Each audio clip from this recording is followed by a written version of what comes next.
Let's start with 120A 120B। आप लोगों ने लास्ट डिस्कशन किया था about criminal conspiracy. If you remember 120BA के अंदर अपन लोगों ने बात करी थी that whenever people plan together we say they have conspired together। conspired together का मतलब they have given a thought कि हमने किस तरीके से चीज करनी है।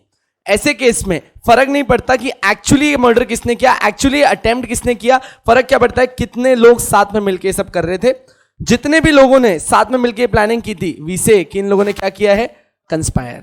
Sure enough. अब ये जो कंस्पिरेसी है ये कहां पे डिफाइंड है, 120A के अंदर। Sure, make sense. Now next, इसी के अलावा जब हम बात करते हैं इसकी पनिशमेंट वो कहां दी गई है, 120B के अंदर दी गई। अच्छा, तो 120B के अंदर एनीवन रिमेंबर्स पनिशमेंट क्या थी, 120B? परफेक्ट। तो what we are trying to say in this case is 120B ने बोला कि मेरे अंदर कोई स्पेसिफिक अलग पनिशमेंट नहीं है। 120B कहता है कि जिस इंसान ने एक्चुअली जो ऑफेंस किया है उसके साथ जितने भी और लोग थे जिन्होंने यहां पे कंस्पायर किया, ऐसे केस में इस कॉन्स्पिरेसी में जितने भी लोग साथ में पार्ट बने उन सबको उसी मैनर में और उसी पनिशमेंट के साथ डील किया जाएगा जो एक्चुअली जिस इंसान ने ये अटेम्प्ट किया था। So let's suppose we take an example for this. 4 friends conspired to murder someone, let's say to murder 5, sure enough, in which actually 2 attempted, 2 number वाले बंदे ने अटेम्प्ट किया जबकि 1, 3 और 4 ने उसके साथ प्लान किया था। How we are going to do this? ऐसे केस में उसने 5 पे अटैक किया एंड 5 डाइड। यहां तक ठीक है? क्या ये सब अरेस्ट होंगे? यस, पर इनके ऊपर चार्ज क्या बनेगा? जो ये 2 नंबर वाला है इसका चार्ज होगा सेक्शन 302, और जबकि जो 1, 3 और 4 हैं उनके ऊपर चार्ज लगेगा 120A और उसको पनिश किया जाएगा 120B के अंदर। श्योर इनफ, क्योंकि उन लोगों ने मर्डर नहीं किया, उन्होंने क्या किया, कंस्पायर किया इस मर्डर के लिए। अब यहां पे इस चीज को फाइनल समझना, जो पनिशमेंट इसकी होगी वही पनिशमेंट इसकी भी होगी। श्योर इनफ, जो पनिशमेंट मर्डर की होगी वही कंस्पिरेसी वाले लोगों को भी लगने वाली है। ठीक, इसी जगह पे अगर ये 302 ना होता, ये 376 होता, मतलब आप रेप की बात कर रहे हैं तो जो रेप की पनिशमेंट एक जने को मिलने वाली है उसी के साथ बाकी लोगों को भी सेम पनिशमेंट मिलने वाली है। सो 120B doesn't hold any specific punishment. It says मुझे जिस सेक्शन के साथ रख दिया जाएगा मैं उसी की पनिशमेंट साथ में बोलने लग जाऊंगा। श्योर, लेट्स से आप लोगों ने एक कोई दूसरा कोई छोटा ऑफेंस किया, लेट्स से अबाउट थेफ्ट में या फिर फ्रॉड में, जिसकी पनिशमेंट है 5 years, तो कंस्पिरेसी की पनिशमेंट भी क्या हो जाएगी, 5 years। Make sense? चलो, whoever is a party to a criminal conspiracy to commit an offense punishable with death, imprisonment for life or rigorous imprisonment for a term of 2 years or upwards। अब एक बात समझ में आ रही है, ये criminal conspiracy वाली बात जो चल रही है ना, वो चल रही है वारंट केसेस में। वारंट केसेस क्या होते थे, जिनकी पनिशमेंट 2 साल या उससे ऊपर की होती है, तो क्रिमिनल कंस्पिरेसी अपन वहां मानते हैं। उसके नीचे वाले जो केसेस हैं वो सारे के सारे कैसे हो जाते हैं, समरी केसेस बन जाते हैं, जिनको अपन बड़े छोटे पेटी इश्यूज में डील कर लेते हैं। तो वहां 120B नहीं आता है। 120A और 120B किन चीजों में चलता है, ग्रेव ऑफेंसेस में चलता है, सीरियस ऑफेंसेस में चलता है। सीरियस ऑफेंस मतलब क्या, वारंट केसेस। वारंट केसेस मतलब क्या, जिनकी पनिशमेंट 2 साल या उनसे ऊपर हो। Sure, for a term of 2 years or upwards shall with no express provision is made। अच्छा देख लो, shall where no express provision is made in this code for the punishment of such a conspiracy be punished in the same manner as if he had abated such offense। उससे वैसे ही punish किया जाएगा as if उसने आगे बढ़ के offence किया है। एकदम ठीक है। तो जो मेन प्रोविजन की पनिशमेंट है वही इस प्रोविजन की पनिशमेंट है। Whoever is a party to a criminal conspiracy other than a criminal conspiracy to commit on offense punishable as aforesaid shall be punished with imprisonment of either description for a term not exceeding 6 months or with a fine or with both। इस point का कोई मतलब समझा सकता है और logic दे सकता है? जोर लगा लो। एनीवन? प्लीज ये पैसे हमने दिए वो एटीट्यूड हटाओ और ट्राई करो।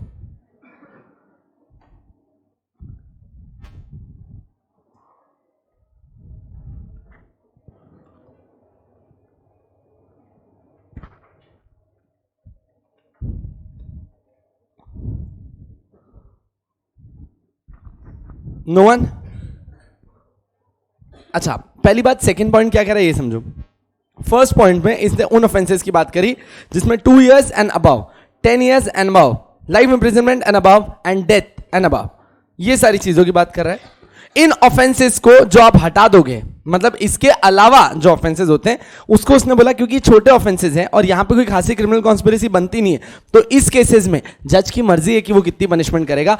हाईएस्ट से हाईएस्ट 6 महीने, उससे ज्यादा पनिश नहीं कर सकता बस। तो मतलब कि यहां पे सेम सेक्शन वाली पनिशमेंट साथ में नहीं आती है। अगर आपने इतने छोटे ऑफेंस में साथ दिया है, इतने पेटी ऑफेंस में साथ दिया है जो इतने ग्रेव नेचर का नहीं है, तो ऐसे केस में क्रिमिनल कॉन्स्पिरेसी के लिए आपको मैक्सिमम पनिशमेंट कितनी हो सकती है? 6 months की, उससे ज्यादा नहीं। ठीक है, लेट्स रीड दिस अगेन एक बार। Whoever is a party to a criminal conspiracy, now एक सेकेंड, हर चीज को ब्रेक करते हुए चलो। This is bare act. Whoever is a party to a criminal conspiracy, एक इंसान है जो क्रिमिनल कॉन्स्पिरेसी का पार्ट है। दिस इज डन, उसने पार्ट लिया है। Next up, other than a criminal conspiracy to commit an offence punishable as aforesaid, पर ऊपर वाले ऑफेंस को छोड़ के कोई दूसरा ऑफेंस किया है। अब एक बात दिमाग लगाओ, ऊपर डेथ कवर्ड है, डेथ इज द हाईएस्ट, ठीक है। लाइफ इंप्रिजनमेंट कवर्ड है, life imprisonment is the next highest death के नीचे। अच्छा, अप टू 2 years सब कुछ कवर्ड था, मतलब सॉरी अबव 2 years सब कुछ कवर्ड है। तो इसका मतलब सेकेंड पॉइंट में कौन से ऑफेंसेस आ गए? समन केसेस, मतलब 2 साल से नीचे। तो उसने बोला क्योंकि इतना छोटा ऑफेंस है, यहां पे सेम पनिशमेंट सबके लिए नहीं लगाएंगे। ऐसे केस में अगर आपने कंस्पायर किया है, in this code for the punishment of such conspiracy B punished in the same manner as if he, sorry, I'm sorry, imprisonment for either description for a term not exceeding 6 months। मतलब जज ज्यादा से ज्यादा कितना punish करेगा? 6 महीने के लिए, इससे ज्यादा आपको पनिश नहीं कर सकता। अब यहां पे एक चीज समझनी है आपने, समरी केसेस हैं, छोटे केसेस हैं जिसके अंदर अप टू 2 years पनिशमेंट होती है, पर क्योंकि क्रिमिनल कॉन्स्पिरेसी छोटे केसेस में प्रूव करना बहुत बहुत बहुत मुश्किल है, प्लस इतने पेटी केसेस में हम लोग सेम पनिशमेंट नहीं देते हैं, तो शेयर फाइनली लॉ ने क्या लॉजिक बनाया, क्योंकि इतना छोटा केस था, इतनी छोटी सी बात थी, और मान भी लो कि उसमें आप लोगों का नाम साथ में आ रहा है, तो जज आपके ऊपर एक थोड़ा सा लिबरल और थोड़ा सा लिटरल थॉट देता है और कहता है कि नहीं यार, इसको भी 2 साल की पनिशमेंट देने की जरूरत नहीं है, बड़ी छोटी सी बात है, और इसने सिर्फ बीच में उसमें भाग लिया था या सुना था। ऐसे केस के अंदर आपको सिर्फ 6 महीने तक की जेल हो सकती है, और 6 भी नहीं होती है, ये हाईएस्ट है। ठीक है, तो हाईएस्ट से हाईएस्ट अगर आप देखोगे ना, इतने छोटे केसेस में अगर आप कंस्पिरेसी में फंस रहे हो, 1 महीना 2 महीना ड्रॉप आउट, 1 महीना 2 महीना ड्रॉप आउट, इससे ज्यादा बाहर नहीं रख, इससे ज्यादा अंदर आपको नहीं रखा जाएगा, दिस इज फॉर श्योर। अच्छा, अब इसके बाद जो लास्ट लाइन है वो ऊपर वाले दोनों पॉइंट्स का कंक्लूजन है। The punishment for conspiracy is the same as if the conspirator had abetted the offence. Conspiracy की पनिशमेंट वही होती है एज इफ उस बंदे ने खुद आगे बढ़ के उस ऑफेंस में साथ दिया है ये काम करने का। डन हो गई बात। अबेटेड का मतलब क्या होता है? साथ देना, एकदम ठीक है। अबेटेड का मतलब होता है साथ देना, कॉन्स्पिरेसी का मतलब होता है सिर्फ सोचना। अच्छा, मैं ब्रैडली 3-4 लोग साथ में बैठे, हमने कहा आज सूरज सर का बर्थडे है, ठीक है। मैं कहा बर्थडे पे उनको देने बर्थडे बम्स। मैं कहा पर अपन वो प्यार वाले नहीं देंगे, जितना गुस्सा है ना अपन पांचों के अंदर सब निकाल लो। मैं कहा पीछे एक बोन तोड़नी है, ठीक है। प्लान बनाया हमने पूरा बकायदा। मैं कहा देखो मैं नहीं मार सकता, समझो, तो मैं तुम्हें क्या बता रहा हूँ, मैं तुम्हें टेक्निक देता हूँ और हैवी जूते देता हूँ, तुम वो पहन के जाओ, ठीक है। बस वो पहन के लात देते रहना। अगर सर आ भी चिल्लाएं तो कान बंद करके चालू ही रखना तुम लोग, और अचानक से भीड़ में डिस्पर्स हो जाना, एकदम ठीक है। प्लान मेरा, साथ में 3 लोग, तीनों लोग तत्परता के साथ जूते पहनकर रेडी होके खड़े हो गए आके। प्लान के मुताबिक एकदम हमने वैसा ही अटैक किया, ठीक है, एकदम कोई दिक्कत नहीं। हाउएवर उस टाइम पे परम कैमरा रिकॉर्ड कर रहा था बैठ के, और उस कैमरे में बड़े एविडेंटली दिख गया कि ये तीनों एकदम निशाना साध के एक ही जगह पे अटैक किए जा रहे हैं। और अचानक से जैसे ही रुकने के लिए कहा गया तो ये एकदम गायब होके भीड़ में खड़े हो गए। तो अब पर से कैमरा में बड़ा क्लियर हो गया कि इन 3 लोगों ने हरकत की है, एकदम ठीक है। However should I be punished in the same manner as if they have done it, ठीक है। जैसा उनको पनिशमेंट वैसा मुझे पनिशमेंट। मैंने सिर्फ थॉट दिया था, मैंने साथ नहीं दिया था, पर कॉन्स्पिरेसी कहती है कि हम ये मान लेंगे कि तूने इस ऑफेंस में एज गुड एज साथ ही दिया है, तूने कुछ अलग नहीं किया है। बस फर्क क्या था कि तू वहां पे फिजिकली प्रेजेंट नहीं था, तू मेंटली वहां पे प्रेजेंट था और तूने सारा काम करवाया। इसलिए ना इनकी पनिशमेंट अलग होगी, तुम्हारी पनिशमेंट अलग होगी, दोनों को सेम तरीके से डील किया जाएगा। Sure enough. तो अबेटेड का मतलब होता है साथ देना। हाँ नहीं, बात समझ, मैंने देखो फर्स्ट डे बताया था, इट्स नॉट इंपॉर्टेंट कि पनिशमेंट कितनी मिल रही है, इट्स इंपॉर्टेंट कि ऑफेंस कौन से नेचर का है। अगर इनकी पनिशमेंट 2 years एंड अबव है तो मैं भी इन्हीं के साथ सेम पनिशमेंट के अंदर ट्राई होऊंगा। इनकी पनिशमेंट 2 year के नीचे वाले ऑफेंस की है तब मेरे को एक रिलीफ मिलेगा कि मुझे कॉन्स्पिरेसी में 6 महीने से कम की सजा मिले। यहां जो तुमने किया है वो 2 साल से ऊपर का काम है, एकदम आराम से किसी की बम की हड्डी तोड़ दी तुमने, इफ यू रिमेंबर दिस। ठीक है, आ जाए द पनिशमेंट फॉर क्रिमिनल। और एक सेकेंड, ये मैं तुम्हें आइडिया नहीं दे रहा हूं जो तुम लोग रोज सीख रहे हो, ठीक है ना, क्योंकि बर्थडे हमारे भी आने वाले हैं। The punishment for criminal conspiracy is more severe if the agreement is one two commit a serious offence. अगर सीरियस ऑफेंस के लिए एग्रीमेंट है तो मोर सीरियस पनिशमेंट है, और अगर कम सीवियर के लिए है तो हम 6 महीने तक में आपको निपटा देते हैं। श्योर? ये लेस सीवियर के नीचे लिख लो 6 मंथ्स, और जो मोर सीरियस है ना उसके अंदर लिख दो एग्जैक्टली सेम या exact same, so you will remember. Done? बढ़ जाएंगे?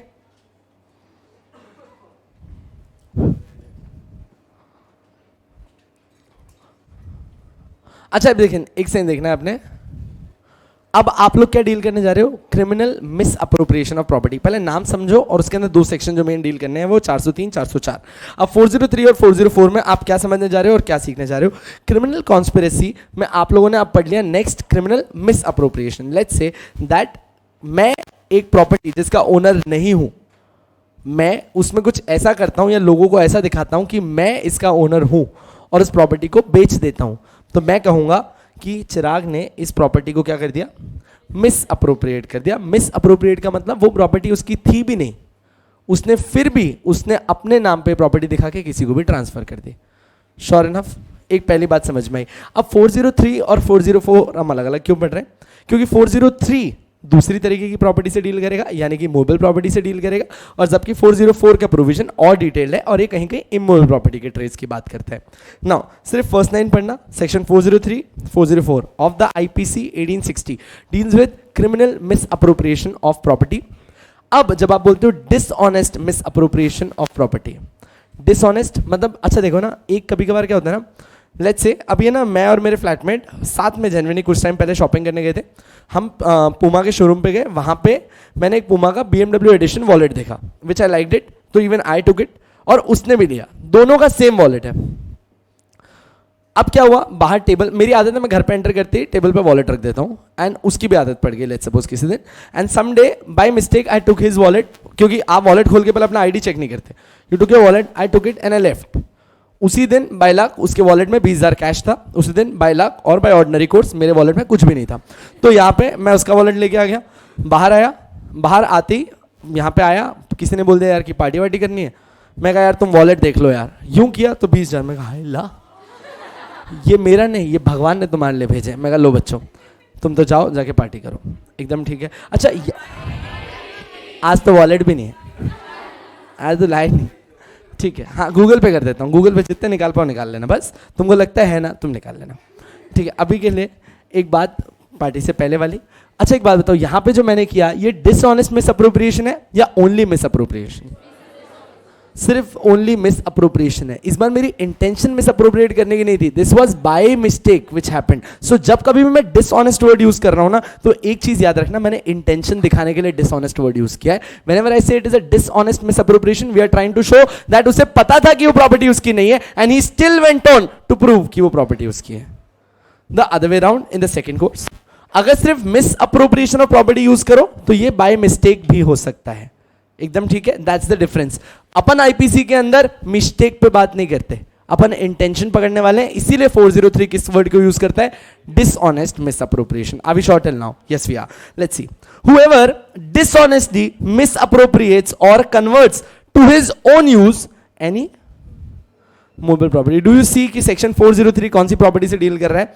मूवेबल प्रॉपर्टी से डील कर रहा है। This is what we started saying, 403 deals with movable property.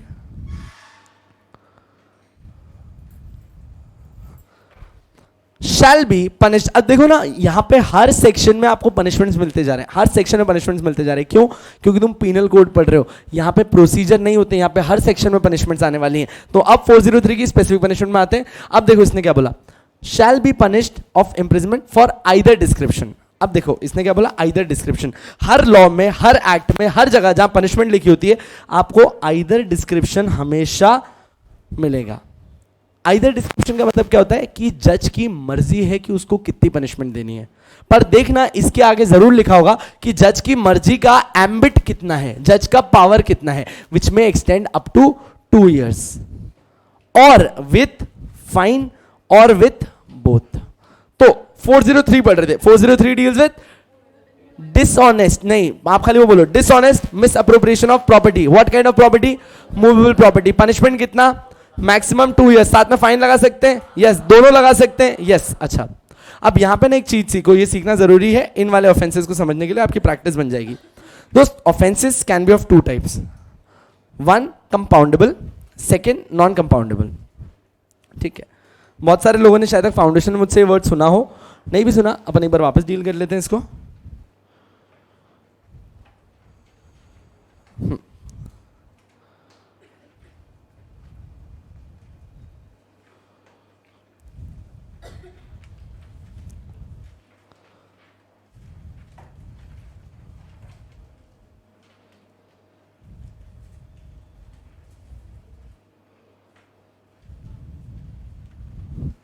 Compoundable, non compoundable. अच्छा, अब इन ऑफेंसेस दोनों का मतलब समझना, compoundable, non compoundable. Anyone knows it? Yes.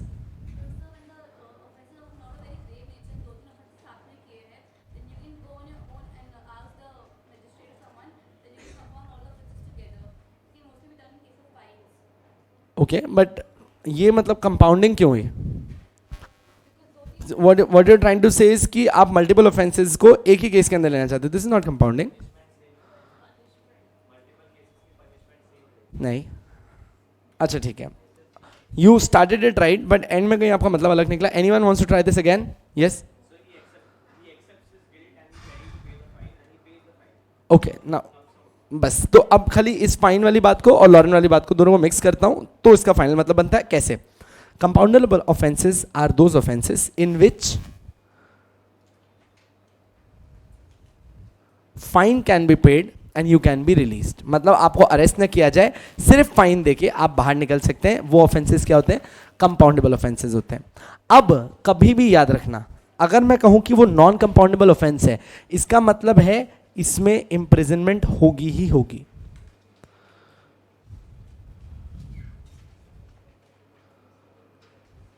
ये नॉन कंपाउंडेबल ऑफेंस है, इसमें इंप्रिजनमेंट होगी ही होगी। कंपाउंडेबल जिसके लिए माफी मांगी जा सकती है और माफी मिल भी सकती है। नॉन कंपाउंडेबल माफी नहीं मिलेगी, जेल जाना ही पड़ेगा। याद रहेगी बात। अब एक बात समझो, मैं आपके सामने कुछ लिख रहा हूं, आप मुझे बताओ वो कंपाउंडेबल है या नॉन कंपाउंडेबल है। ओके, लिख क्यों रहा हूं मैं? दिस इज कंपाउंडेबल और non compoundable? How many we say, अच्छा चीखना नहीं है, how many we say this is non compoundable? Okay, धीरे धीरे बढ़ रहे हैं आप, आराम से, take your time, take your time. Okay, this is non compoundable. How many we say this is compoundable? Okay, so majority says कि तू खुद बता। ठीक है, चलेगा। हाँ, कंपाउंडेबल, ठीक है। The answer is this is an compoundable offence. Why? बात समझो, इसने लिखा विच में एक्सटेंड टू 2 years और विथ फाइन और विथ बोथ। जब कभी भी किसी भी सेक्शन में और वर्ड यूज किया जाता है, जब कभी भी किसी सेक्शन में और यूज किया जाए, मतलब मैं ऐसा लिखूं फाइन और इंप्रिजनमेंट, इसका मतलब है that imprisonment can be substituted by fine. However, जब कभी भी किसी सेक्शन में ऐसा लिखा हो that he shall be punished with fine and imprisonment, this signifies that this is non compoundable, क्योंकि imprisonment has become an integral part, imprisonment has become an integral part of this section। और जब कभी भी खाली और लिखा हुआ होगा, आपने इसको कंपाउंडेबल ट्रीट करना है, बेझिझक, बिना डरे। श्योर? तो अगर फाइन्स के बीच में और imprisonment के बीच में और वर्ड है या सिर्फ फाइन लिखा है, सो एनी, देखो अब वापस सुनना, any punishment in which the criminal is only punished with fine alone or with fine or imprisonment, such kind of offenses are to be said as compoundable offenses.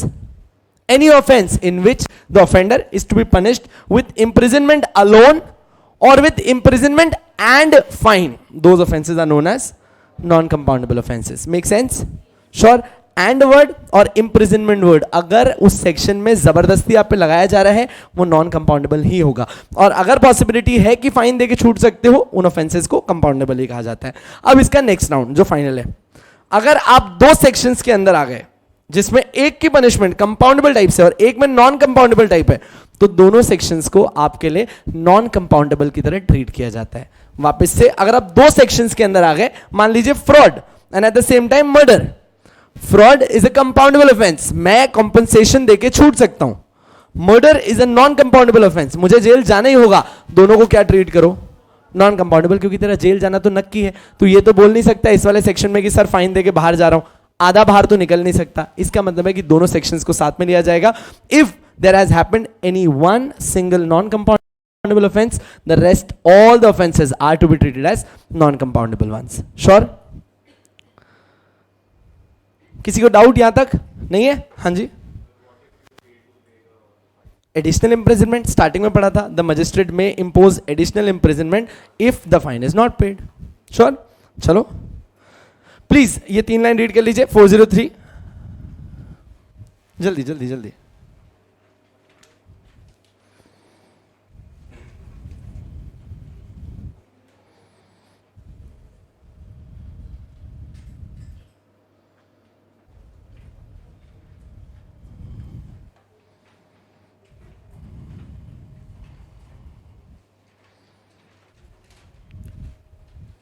Done है? बढ़े आगे। अच्छा देखिए नीचे जो बात है वो ऑलरेडी मैं आपको बता चुका हूं, मैंने जिसे हाईलाइट किया, dishonestly is the most essential ingredient of this offence. क्यों? क्योंकि आईपीसी आपके इंटेंशन को पनिश करता है। If you remember from the first instance, IPC आपके इंटेंशन को पनिश कर रहा था। Hence and the code provides that whoever does anything with the intention of causing wrongful gain to one person और wrongful loss to another person is said to do that dishonestly. So did you see, ये बार बार dishonestly के ऊपर सबसे ज्यादा focus करेगा और and तक करता रहेगा। Miss appropriation means the intentional illegal use of the property or funds of another person for one's own use or other unauthorized purpose। आपने किसी की मूवेबल प्रॉपर्टी को अपनी गलत इंटेंशन से खुद के लिए या किसी और के लिए यूज किया, दोनों में डिसऑनेस्टी दिख रही है। अब नीचे मैंने इस सेक्शन को सम अप किया है। So there are 2 necessary things for the offence under 403। ठीक है, सेक्शन 403 की 2 नेसेसरी थिंग्स क्या देखो, property must be misappropriated or converted to the use of accused, and that he must misappropriate or convert it dishonestly. So convert it dishonestly, 1, and property must be misappropriated is the second important line. ठीक है? अच्छा देखो, अब से ना मैं कोशिश कर रहा हूं, I try, not every time but I try, मैं ना आपको ऐसे ऐसे ऐसे से कुछ येलो मार्क करवा रहा हूं। ठीक है?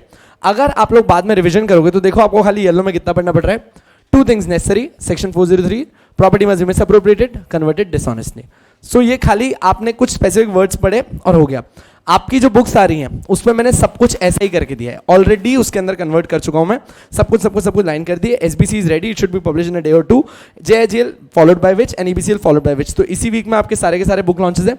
इसमें हमने हर जगह पे कोशिश करी, बस ये इंपॉर्टेंट वर्ड्स मार्क किए। तो कोशिश करना कि आप इन वर्ड से कनेक्ट करो। पर ये मैंने क्यों किए समझो, इसमें अननेसेसरी हमें ही बहुत टाइम लग रहा है और तुम्हारी पूरी बुक हमने भर दी है, पर समझो उसका रीजन। जब आप अपने आंसर्स लिख रहे हो ना तो ऐसी पॉइंट्स के नीचे एक लाइन ड्रॉ कर दो। एग्जामिनर तुम्हारे इन हाइलाइट्स पे चलने लग जाएगा, उसका टाइम बचेगा, वो तुम्हें ज्यादा स्कोर देगा। इस हाइलाइट्स पे चलाने की कोशिश करो। तो इस बार सिखाने की जगह हमने खुद ही कर दिया, तो हमारी प्रैक्टिस होगी, तुम भी देख देख के तुम्हारी प्रैक्टिस अच्छी हो सकती है। यही चीज तुम कब फॉलो करो तुम्हारे आंसर राइटिंग में।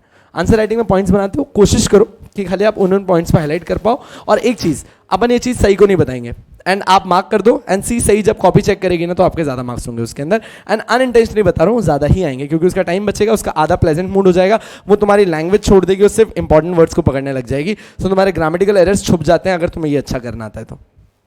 ठीक है, आ जाओ भाई।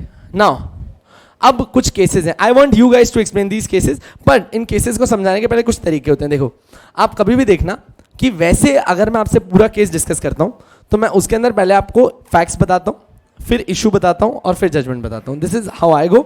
बहुत सारे टीचर्स आईरैक फॉलो करते हैं, वो पहले इशू बताते हैं, फिर रीजनिंग करते हैं, फिर एनालिसिस एंड देन कंक्लूजन। मैं थोड़ा सा उल्टा चलता हूं and there is no difference to this. मुझे लगता है पहले फैक्ट्स बता दो, फैक्ट्स से इशू खुद ही समझ में आ जाता है, इशू बता के फैक्ट्स बताना थोड़ा सा प्रॉब्लमैटिक होता है। तो अब यू गो हेड और आप मेरे को बागीराम डोम वर्सेस अपर डोम का केस समझाएं. गो हेड. मैंने इसमें फैक्ट्स नहीं डाले क्योंकि ये आईपीसी है, सिर्फ पनिशमेंट बताना जरूरी है.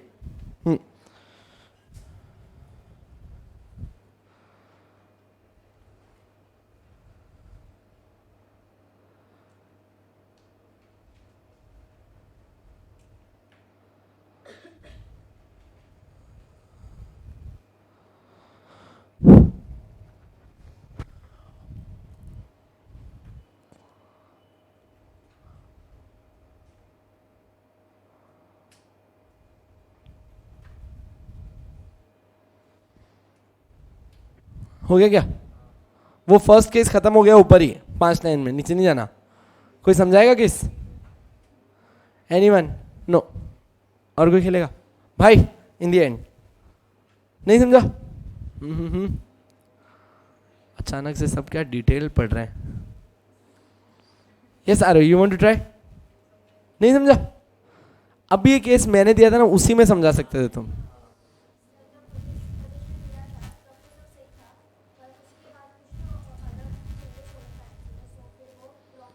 ठीक है, ठीक है, ओके. लेट्स से वॉलेट वाले ले लेते हैं. मैंने जब वॉलेट उठाया था, इंटेंशन गलत नहीं था, गलत बदल गया. बहुत बढ़िया. सो बस ये एग्जांपल ले लो. ये क्या कह रहा है ना, सेक्शन 403 क्या कह रहा है कि जस्ट बिकॉज तुमने पोजेशन इनोसेंटली लिया था, इसका ये मतलब नहीं कि तुम 403 के अंदर नहीं आ सकते. 403 के अंदर तुम तब भी आ सकते हो जब पोजेशन लेने के कुछ टाइम बाद तुम्हारा मूड चेंज हो जाए और सब्सिक्वेंटली तुमने खराब इंटेंशन डेवलप कर लिया. मतलब कि वैसे हम क्या बोलते हैं, ऑफेंस करते वक्त इंटेंशन होना जरूरी है. यहाँ पे एक्चुअली जब तुमने वॉलेट उठाया तब इंटेंशन नहीं था. मेरे वाले केस में मैंने मेरे दोस्त का वॉलेट तो उठा लिया, तब इंटेंशन नहीं था. इंटेंशन कब चेंज हुआ? जब मैंने पैसे देख लिए. पैसे जब देखे और उसके बाद मैंने ये वॉलेट संभाल के नहीं रखा और उसे जाके वापस नहीं दिया, और जबकि इसकी जगह मैंने उल्टा किया, इसको यूज करना चालू कर दिया, ये था जहां पे सेक्शन 403 बीच में आ जाएगा. तो इस केस के अंदर आपके सामने जब बागीराम डो वर्सेस अपर डोम आया तो कोर्ट ने क्या बोला? That criminal misappropriation takes place even when the possession has been innocently come by, but where by a subsequent change, आगे चल के कोई subsequent change आया of intention or from the knowledge of some new fact which the party was not previously acquainted, the retaining becomes wrongful and fraudulent. Okay, let's say one more example लेते हैं इसका. Now the class said कि चिराग एक काम करो, जितने भी video lectures के अभी पेमेंट आ रहे हैं हम आपके अकाउंट में डलवा रहे हैं और बाद में आप क्लास को देना आके. I said fine, I will do this. मुझे लगा थोड़ा बहुत ही आएगा, थोड़ा ज़्यादा आ गया, ठीक है. तो मैंने कह दिया ये पैसे तो मेरे ही हैं, मैंने अपने काम से मंगाए और देने से मना कर दिया. Now try to understand, money being a movable property, जब मेरे अकाउंट में बुलाई जा रही थी तब इंटेंशन एकदम क्लियर था. मैंने कहा था ठीक है आप मेरे अकाउंट में बुला लीजिए, मैं पैसे निकाल के आपको दे दूंगा, सब कुछ सही था. पर सब्सिक्वेंटली जैसे ही पैसा ज़्यादा आ गया तो मेरी इंटेंशन हो गई चेंज, एंड मैंने कहा नहीं, कोई पैसे वापस नहीं मिलेंगे, ये पैसे मेरे ही हैं, and I just kept quiet and left. अब यहाँ पे क्या वो लोग मेरे खिलाफ wrongful and fraudulent miss appropriation of property का केस डाल सकते हैं कि वो प्रॉपर्टी किसी और को बिलोंग करती थी पर मैंने उसको सब्सिक्वेंटली चेंज ऑफ इंटेंशन की वजह से खुद के बेनिफिट के लिए यूज करना चालू कर दिया. दिस वाज बागीराम डोम वर्सेस अपर डोम. चलिए नेक्स्ट लेट्स सी, ये वाला केस आप समझ सकते हैं क्या? It's Mohammad Ali versus state.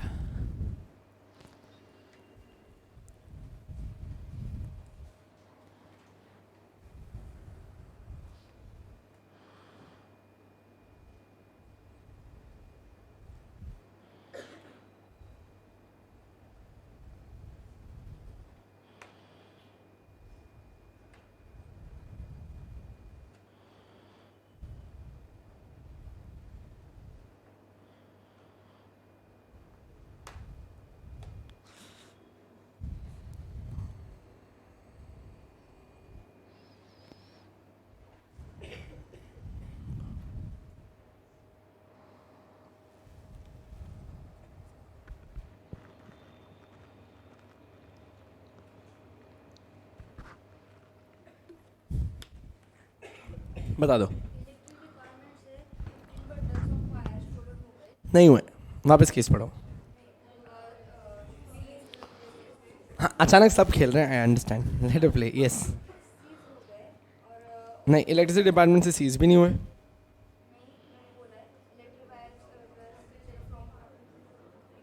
For applicant not the electricity department.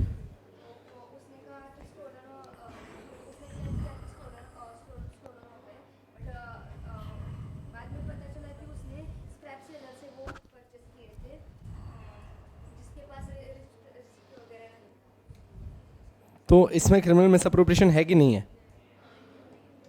नहीं है. ठीक है, ठीक है, केस एकदम सही है. अच्छा, पर एक बात समझना, इस केस को अपन ने बहुत छोटा करके यहाँ पे डाला है, but this is a giant big case. मतलब हुआ कुछ इस प्रकार था कि इनके घर पे कुछ वायर्स मिली थी, जिसकी वजह से इनको हायर कोर्ट के अंदर पनिश कर दिया था कि आपने ऐसी वायर्स चुराई हैं, और ये वायर्स चुरा के आप क्या करते हो, आप लोग खंबे से इलेक्ट्रिसिटी कनेक्ट करके इलेक्ट्रिसिटी चुराते हो. ये क्लेम था. जबकि इसने बोला कि आप कैसे प्रूव कर सकते हो, जब आप आए थे तब मेरे घर के अंदर पड़ी हुई थी इलेक्ट्रिसिटी वायर. इन्होंने कहा एक काम कर, तू बिल दिखा कि वायर तेरे को बिलोंग करती है, ये भी चोरी की है, तूने इलेक्ट्रिसिटी डिपार्टमेंट की चुराई है. तो इसने बोला ठीक है, इलेक्ट्रिसिटी डिपार्टमेंट की एफआईआर दिखा कि उनकी वायर चोरी हो गई हो. तो सुप्रीम कोर्ट ने इलेक्ट्रिसिटी डिपार्टमेंट को बोला कि आपने कोई क्लेम किया था कि आपकी कोई वायर चोरी हुए? उन्होंने कहा नहीं. उन्होंने दूसरे किससे पूछा कि किसी और ने क्लेम किया था? पुलिस ने कहा नहीं. देन आपने जब इसके घर पे जस्ट मेयरली एक बंडल ऑफ वायर पड़ी हुई थी, 15 बंडल्स पड़े थे, आपने ले लिए और आपने सीज कर दिया, और आपने ये कहा कि तू ये चोरी करके लाया है, क्रिमिनली मिस अप्रोप्रिएट करके किसी और की वायर्स घर लेके आया. ये बिल्कुल गलत है, क्योंकि ये बंदा जो कह रहा है दैट मेक सेंस कि उसने ये जो सारी वायर्स हैं वो एक्चुअली किसी कबाड़ी से ली हैं. और कबाड़ी कब से बिल बना के देने लग गया इंडिया के अंदर, ये तो हमें पता ही था कि वो बिल नहीं देगा. तो यहाँ पे इस बंदे की कोई गलती नहीं है, यहाँ पे उसने कोई डिसऑनेस्टली मिस अप्रोप्रिएशन नहीं किया है. So now what we are trying to say, इस केस को अपन ने क्यों इंक्लूड किया और आपके इसमें क्यों डाला है, that intention plays a very important role while making someone liable under 403, and that intention means dishonest intention. यहां पे कहीं पे भी डिसऑनेस्टी प्रूव नहीं कर पाए तुम, इसीलिए इस बंदे को इनोसेंटली छोड़ दिया गया. This was Mohammad Ali versus state. तो इसके अंदर ब्रैकेट में डाल के रख लो that dishonesty is an essential ingredient. Dishonesty is an essential ingredient. Scrap seller ने दिया था ना इसमें विटनेस आके कि मुझसे लिया. Dishonesty is an essential ingredient to be punished under section 403. Sure है? एक बार केस का रीड मार दें, जस्ट इन केस कोई टेक्निकल वर्ड हो जो आपको ना समझ आया हो. 15 bundles of electric wire were seized. Seize मतलब जब्त फ्रॉम द एपेलेंट. देखो इसने वर्ड क्या बोला है, एपेलेंट. एपेलेंट मतलब ये नीचे केस हार गया था और इसने ऊपर अप्लाई किया है कि सर मेरे खिलाफ गलत जजमेंट आया, hence it is a very big case, और ये एंड में जाके प्रूव हुआ था फ्रॉम द एपेलेंट. बट अभी देखो, अगर ये फर्स्ट टाइम केस होता ना तो यहाँ पे डिफेंडेंट लिखा होता. लॉजिक समझ रहा है? अगर ये फर्स्ट टाइम केस होता तो यहाँ पे डिफेंडेंट लिखा होता. क्यों? क्योंकि तुमने इसको पकड़ा होता और तुमने इस पे इल्जाम लगाया होता, तो ये हो जाता है डिफेंडेंट. पर क्योंकि इस बेचारे को तुमने ऑलरेडी पकड़ लिया, इसने केस डिफेंड किया और ये हार गया, तो यही केस निकल के अभी ऊपर अपील करने गया है, हेंस ये क्या बन गया, appellant. Sure? Appellant. But none including electricity department claimed that wires were stolen property. किसी ने भी नहीं बोला कि ये वायर स्टोलन प्रॉपर्टी थी. Evidence on record showed that the impugned electric wire was purchased. अब देखो इसमें क्या लिखा है, एविडेंस मतलब कोई एविडेंस आए थे कोर्ट में जिन्होंने क्या दिखाया, that the impugned electric wire. impugned electric wire मतलब जिसपे अभी तक किसी का क्लेम नहीं है, जिसे हमने जब्त किया पर क्लेम नहीं है. The impugned electric wire was purchased by the applicant from the scrap seller. तो हमारे पास एविडेंस है कि उसने वायर स्क्रैप सेलर से परचेज की है. परचेज की तो प्रॉपर्टी उसकी हुई कि नहीं हुई, और उसकी है तो स्टोलन प्रॉपर्टी कैसे हो सकती है. Do we start with this? Purchase का हमारे पास आ गया. अब देखो आगे, merely applicant not having any receipt for purchase if the impugned wire cannot be said to be guilty of offence punishable under section 403 of the code. Sure? Order of framing charge was therefore quashed by the Supreme Court and the accused was not held guilty under section 403 of IPC 1860. Sure? चलिए ठीक है guys, इस section का खाली जो ये हिंदी में आए हैं ये सिर्फ टाइपो एरर्स आए हैं, क्योंकि जो अपने एडिटर थे जिन्होंने ट्राई किया, he is corrected this in your book. So don't worry, book के अंदर मेजर बुक जो आ रही है ना उसके अंदर नहीं है, ये सिर्फ उनके टाइपिंग एरर्स थे, क्योंकि कुछ शायद तक उन्होंने बोला था यार इतनी बहुत बड़ी साइंस बताई, जो मैं यहाँ बताऊंगा तो लेक्चर खत्म हो जाएगा. अच्छा, यहाँ तक दो एकदम श्योर है, डन. Let's go ahead. अब आपका नेक्स्ट क्या है, इन यू मतलब उधर versus state of Jharkhand. Let's see ये केस कौन समझाता है.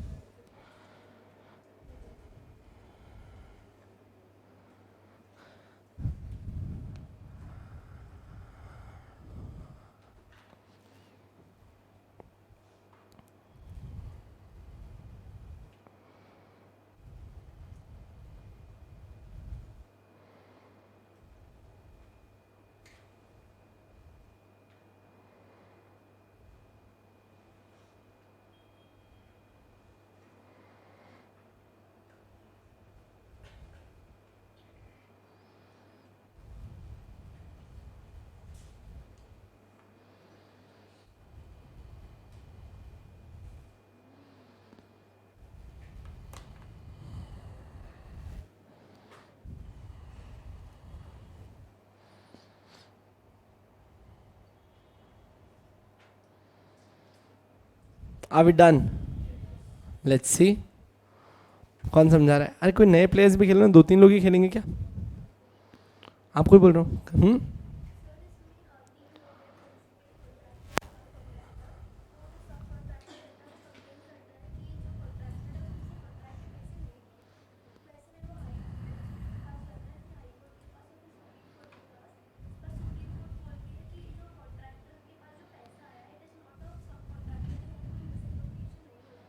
ठीक है, बहुत बढ़िया, मेक सेंस. अच्छा, अब एक बार इस केस को ऐसे समझ लेते हैं. Let's say there is a principal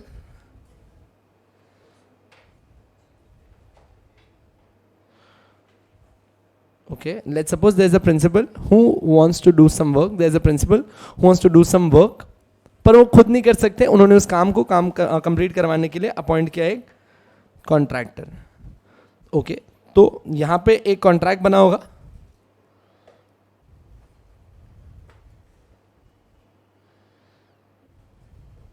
ठीक है, एक कॉन्ट्रैक्ट बन गया इनके बीच में.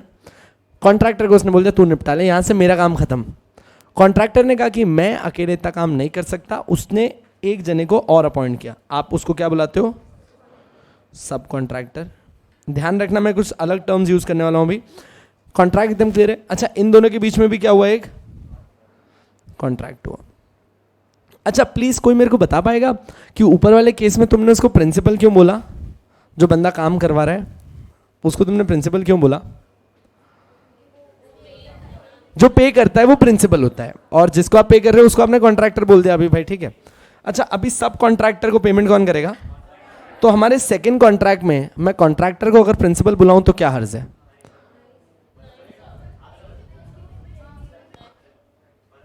एक सेकेंड, आप मेरी बात समझो. कल प्रिंसिपल पैसे खा गया. अच्छा, लेट्स सपोज अपन मेरी बात करते हैं. आप लोग क्लास को पेमेंट करोगे, क्लास मुझे पे करेगी. एज अगेंस्ट आपके और क्लास के बीच में एक अग्रीमेंट है. मेरे और क्लास के बीच में एक अग्रीमेंट है. एकदम ठीक है. मेरे पास रिपोर्ट आई कि आपने उनको पेमेंट कर दिया या आपने नहीं किया. मैंने मेरा पार्ट खत्म कर दिया, मैंने मेरी तरफ से पढ़ा दिया. आपके और क्लास के बीच में क्या चलता है, उससे मेरे पेमेंट का क्या रिश्ता? If you are giving money to them, you are giving money to them, not to me. उन्होंने मेरे साथ एक सेकंड कॉन्ट्रैक्ट किया जिसके थ्रू उन्होंने बोला कि आपको काम करना है और इसके लिए आपको मंथली इतने पैसे मिलेंगे. इमेजिन अगर एक एम्प्लॉयर अपने एम्प्लॉय को बोलने लग जाए कि यार इस बार है ना क्रेडिट पे सेल ज्यादा हुई है तो पैसे नहीं है, मैं तेरे को सैलरी नहीं दूंगा. अल्टीमेटली तो पैसा वही दे रहे हैं. तो हम क्या कहना चाह रहे हैं? यही इधर सब कॉन्ट्रैक्टर की गलती थी कि उसने इन दो अलग अलग कॉन्ट्रैक्ट को एक ही कॉन्ट्रैक्ट की तरह डील करना चालू कर दिया. उसने बोला अल्टीमेटली काम तो हम ही कर रहे हैं प्रिंसिपल का. सुप्रीम कोर्ट ने कहा एक सेकंड शट अप और बात सुनो. प्रिंसिपल ने कहा, सुप्रीम कोर्ट ने क्या कहा कि बात समझ. पहले एक कॉन्ट्रैक्ट बना है प्रिंसिपल और कॉन्ट्रैक्टर के बीच में. हम इसमें उसको प्रिंसिपल क्यों बुला रहे हैं? क्योंकि उसके ऑर्डर पे ये काम करेगा और वो इसको पैसे देगा. फिर सेकंड कॉन्ट्रैक्ट बना है तुम कॉन्ट्रैक्टर और सब कॉन्ट्रैक्टर के बीच में. अब इस केस में अगर तू दूर से देखे ना तो कॉन्ट्रैक्टर बन गया प्रिंसिपल और तू बन गया कॉन्ट्रैक्टर. वो तेरे को ऑर्डर देगा काम करने के लिए, तू काम करेगा और वो तेरे को पैसे भी देगा. तो ये दो अलग अलग कॉन्ट्रैक्ट्स हैं. जब प्रिंसिपल पहले वाले कॉन्ट्रैक्ट में कॉन्ट्रैक्टर को पैसा देता है, वो उसे पैसा दे रहा है उसके काम के लिए. ये एग्रीमेंट खत्म. जब ये कॉन्ट्रैक्टर तुझे पेमेंट कर रहा है, वो तुझे तेरे कॉन्ट्रैक्ट के लिए पैसे दे रहा है, पेमेंट दे दिया, कॉन्ट्रैक्ट खत्म. इन दोनों कॉन्ट्रैक्ट में कोई भी समानता बीच में नहीं आएगी. और यहां पे क्लेम क्या किया उसने? यहां पे प्रिंसिपल ने काम खत्म होते ही कॉन्ट्रैक्टर को पूरा पैसा दे दिया. मतलब first contract was completely done. However second contract में कॉन्ट्रैक्टर ने सब कॉन्ट्रैक्टर को पेमेंट नहीं किया. सब साथ में, सेकंड कॉन्ट्रैक्ट में कॉन्ट्रैक्टर ने सब कॉन्ट्रैक्टर को पेमेंट नहीं किया. तो सब कॉन्ट्रैक्टर गया कोर्ट में फाइलिंग अ केस अंडर 403 कि हमारा पैसा कॉन्ट्रैक्टर के पास पड़ा है और उसने हमारा पैसा डिसऑनेस्टली मिस अप्रोप्रिएट कर दिया. ऐसे केस में क्या बात निकली? कोर्ट ने बोला कि भाई एक बात समझ, तू पहली बात तू क्रिमिनल केस कर ही नहीं सकता, ये सिविल नेचर का केस है. और सेकेंडली अगर तू इसको क्रिमिनल नेचर में भी लाता तब भी ये 403 के अंदर नहीं आता है. क्यों नहीं आता 403 के अंदर? क्योंकि 403 के अंदर आने के लिए वो तेरा पैसा होना चाहिए था, जबकि यहां पे दो कॉन्ट्रैक्ट अलग अलग हैं। वो पैसा जो उसने कमाया वो उसी का है, तेरे को जो मिलने वाला था वो दूसरी चीज है। तो तू 403 के अंदर नहीं आएगा, तू रिकवरी टू फाइल मनी, तू रिकवरी टू मनी लेके जाएगा इसको सिविल केस के अंदर, कि तूने तेरा part of the contract perform कर लिया but the other person is yet to perform his part of the contract, और वहां तू स्पेसिफिक परफॉर्मेंस डिमांड करेगा। Sure enough? अब एक बार इस केस को वापस रीड मारते हैं। Two contracts, the between principal and contractor and another between contractor and subcontractor. On completion of work, subcontractor demanded money for completion of work and on non-payment filed a criminal complaint alleging का मतलब क्या होता है? इल्जाम लगाना। alleging that contractor having received the payment from principal had misappropriated the money.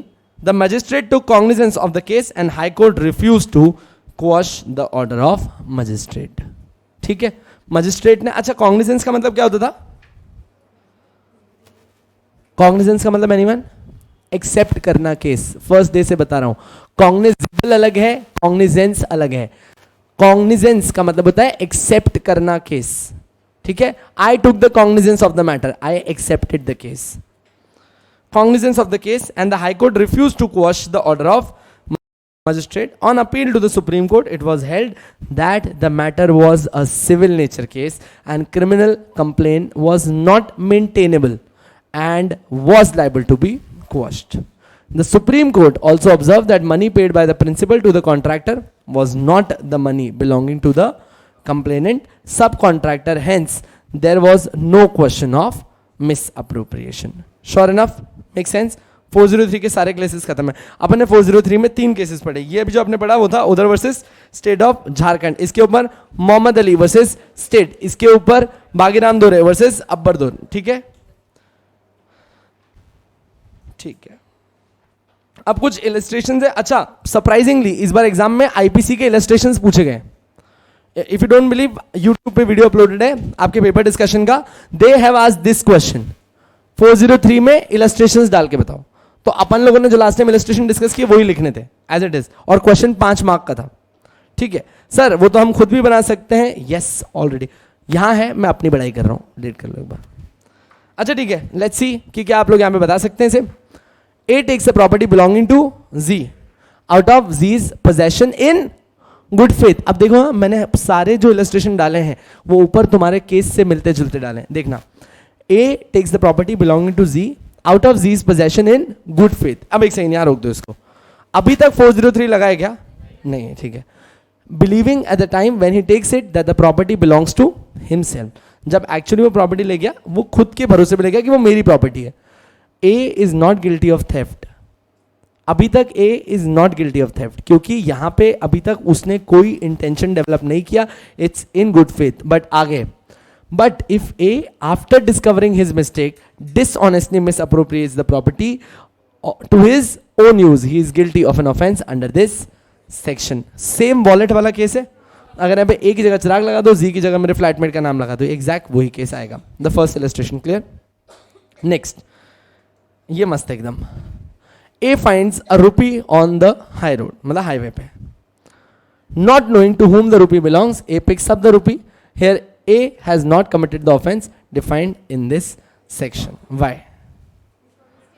Sir अभी तक आप एक बात बताओ, इसने तो किसी के हाथ से ये पोजेशन लिया ही नहीं, ये तो ओपन पोजेशन रोड पे पड़ा हुआ था। तो इस केस में तुम 403 प्रूव नहीं कर पाओगे। क्यों? क्योंकि सर यहां पे अभी तक इंटेंशन नहीं था। आप सबको आज तक कभी ना कभी रोड पे चलते हुए 1, 5, 10, 100 ऐसा कुछ ना कुछ पड़ा हुआ मिल जाएगा। नहीं मिला तो बदनसीब हो तुम, मेजॉरिटी लोगों को मिल जाता है। ठीक है, अपना पहला कोड ऑफ कंडक्ट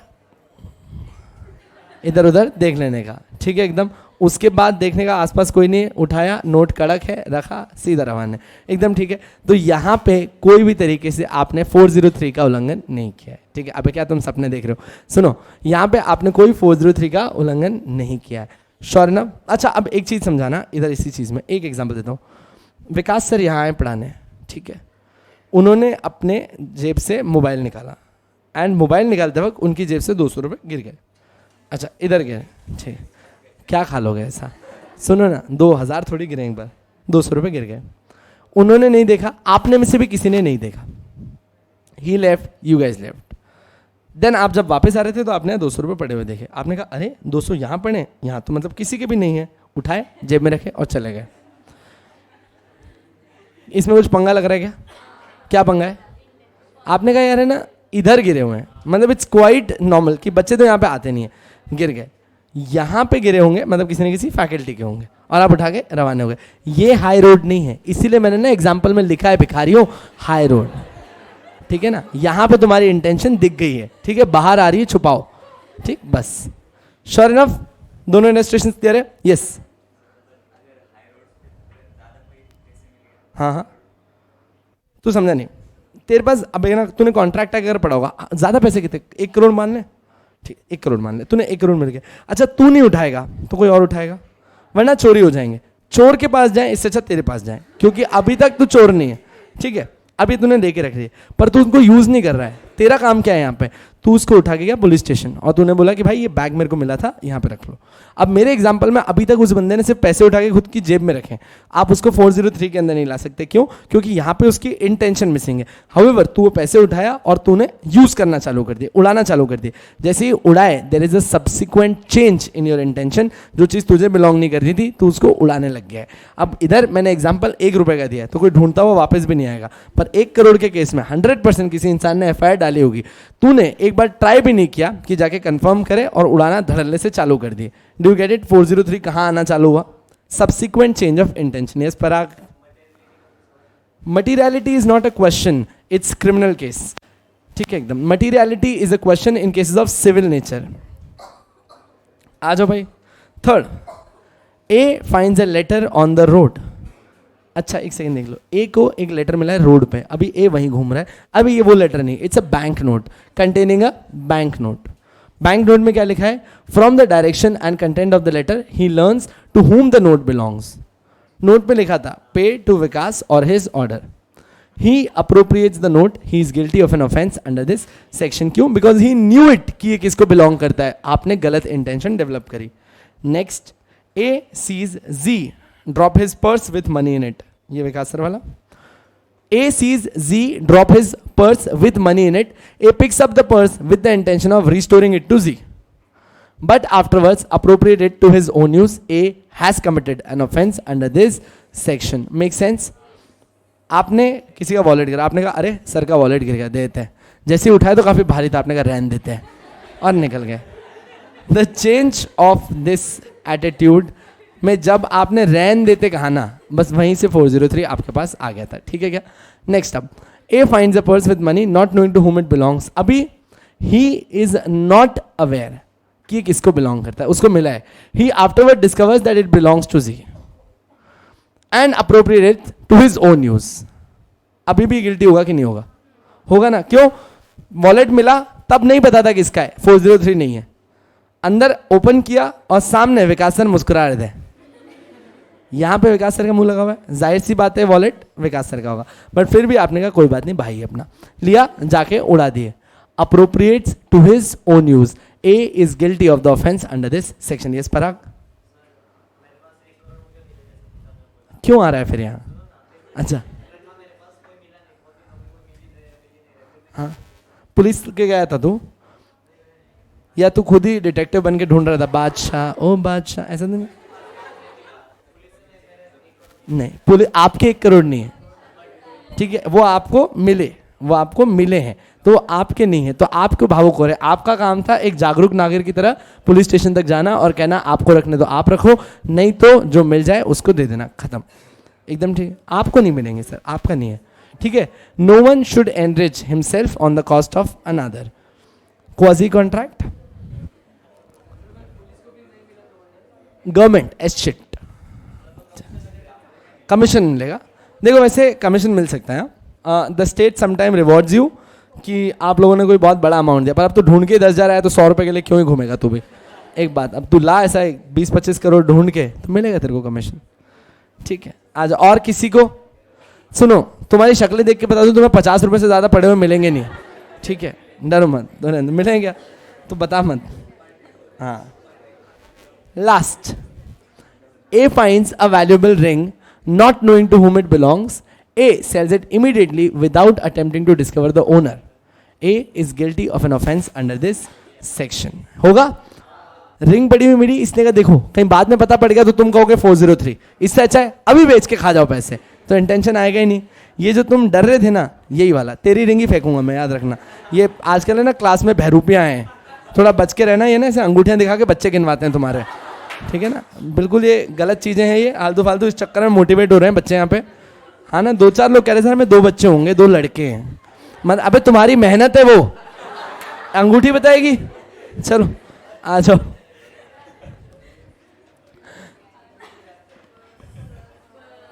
क्या बस सुबह? हाँ, सेक्शन 404 डिसऑनेस्ट, ये ना मुझे तुमसे बात ही नहीं करनी चाहिए। 404 dishonest misappropriation of property possessed by deceased person at the time of his death। अच्छा ये मस्त है, इसमें तुम नौकरों की सत्यानाश कर दोगे, ठीक है? अब देखना यहाँ पे नौकर लोग मरेंगे बुरी तरीके से। पहले सेक्शन 404 का मेन टाइटल समझो, ये क्या कह रहा है? आपने वापस से क्या किया? Dishonest misappropriation of property. पर कब देखो? possessed by the deceased person, disease मतलब who has died right now, सही है? निपट गए भैया। Eight the time of his death, eight the time of his death आपने उनकी प्रॉपर्टी मिस अप्रोप्रिएट कर दी। श्योर? ठीक है। Almost the entire section goes similar, बस फर्क समझना क्या हो रहा है। 403 के अंदर अपन लोग क्या कर रहे थे?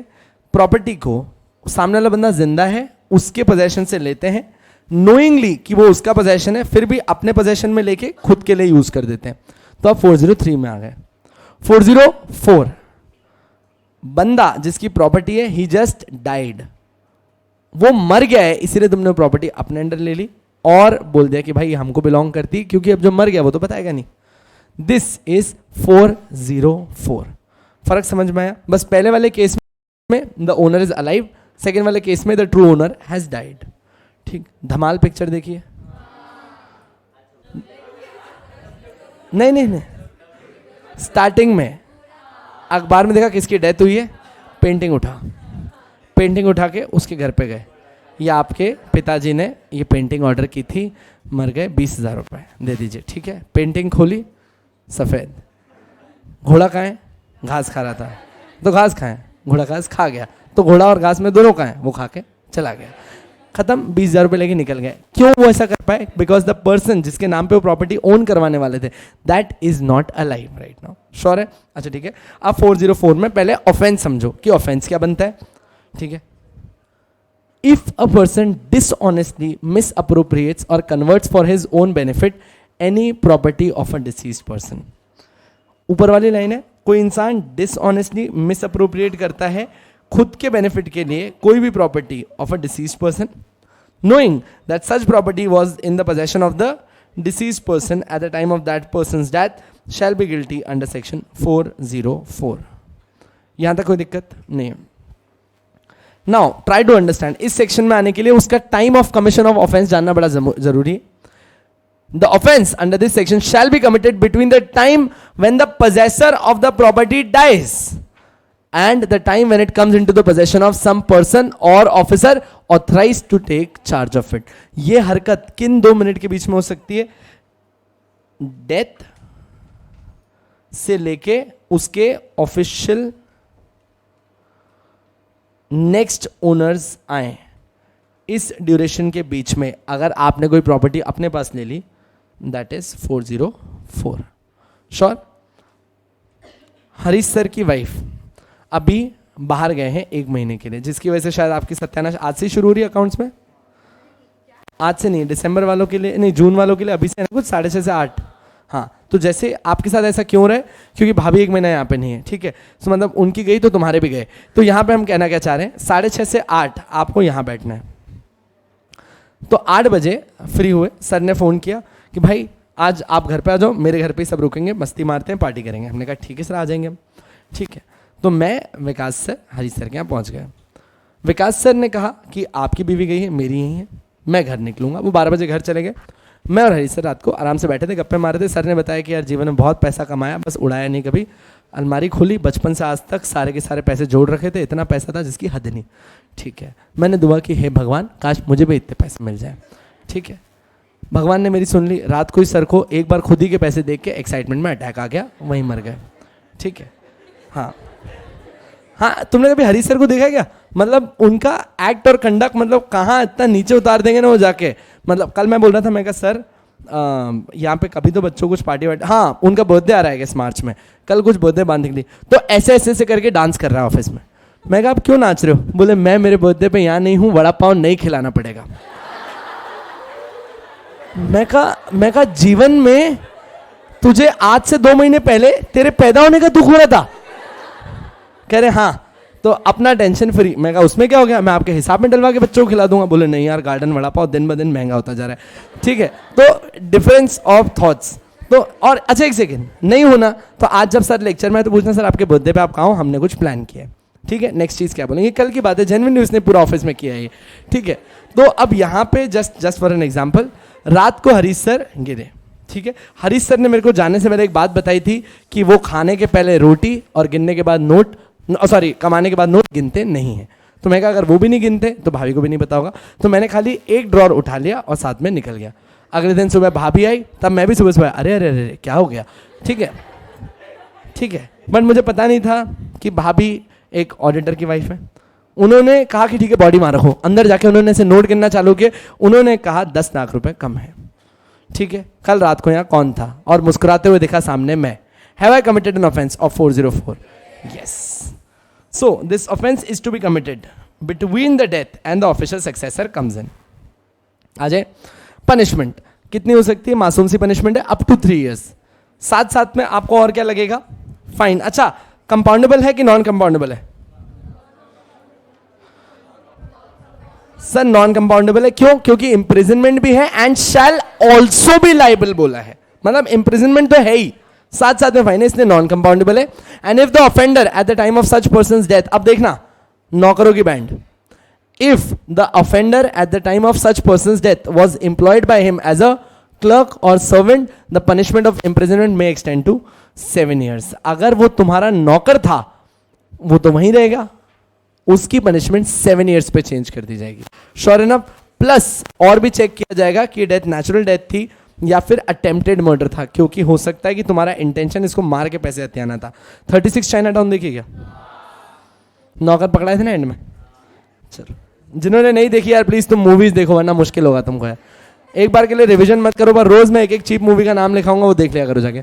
Illustration, this the last and we stop. G dies in possession of furniture and money. देख रहे हो, जीवन में इसने इतना काम किया पर मरते वक्त क्या था? फर्नीचर और कुछ पैसा। His servant A, before the money comes into the possession of any person entitled to such possession, dishonestly misappropriates. A has committed the offense defined in this section. अच्छा, इसको A को 3 साल पनिश करोगी? 7 साल?